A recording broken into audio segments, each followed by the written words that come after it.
Bro మీరు రాసిన first song ఏంది మీకు గుర్తున్నంత వరకి? ఇంజినీరింగ్ కాలేజ్‌కి ఒక కొబ్బరి తోట ద్వారా వెళ్ళేవాళ్ళం. అమలాపురం హుహు. దగ్గర. కొబ్బరి తోటలో వాళ్ళేంటంటే, వాళ్ళు కొబ్బరికాయలు ఒలుస్తూ, ఒలుస్తూ మంచిగా నులక మంచం వేసుకొని అక్కడే చెట్టు కింద పడుకొని ఉన్నాడు. నిద్రపోతున్నాడు హాయిగా. అతన్ని చూసి నాకు చాలా బా అనిపించిందనమాట. అరే పాపం పొద్దున్న ఎప్పుడో ఎర్లీ మార్నింగ్ నుంచి కష్టపడి ఉంటాడు ఎండలోను.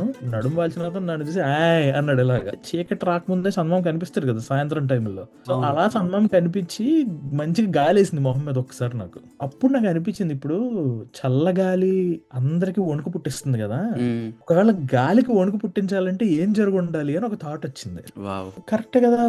గాలే వణకాలంటే ఏం జరగాలి అని అటు ఇటు చూస్తుంటే చందమామ కనపడింది. ఓకే. మేబీ చందమామ చూస్తుంటే గాలికి వణుకు పుట్టచ్చేమో. ఎందుకంటే ఇట్స్ వెరీ హ్మ్. బ్యూటిఫుల్. ఇప్పుడు చందమామ, గాలి ఒకళ్ళనొకళ్ళు చూసుకొని సిగ్గుపడుతూ మాట్లాడుకుంటుంటే ఒక చిన్న లవ్ స్టోరీ పుట్టొచ్చు కదా! ఆ రెండిటి మధ్యలో. హ్మ్. మరి లవ్ స్టోరీ అంటే విలన్ కూడా ఉండాలి కదా! ఎవడై ఉంటాడు విలన్? గాలిని ఆపే శక్తి ఎవడికి లేదు. చందమామని ఆపే శక్తి ఎవరికుంది?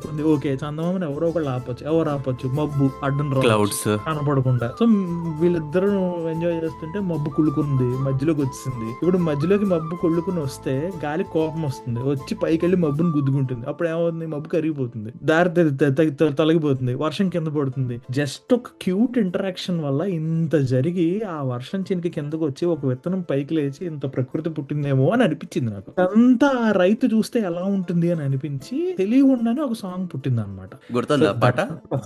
గుర్తుంది.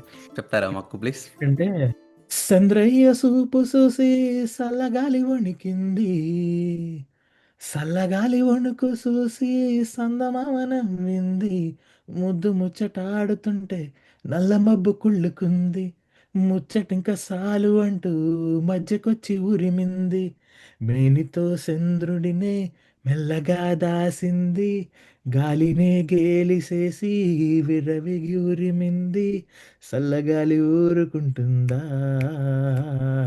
జుంతకు కుతకు జుంతకు కుతకు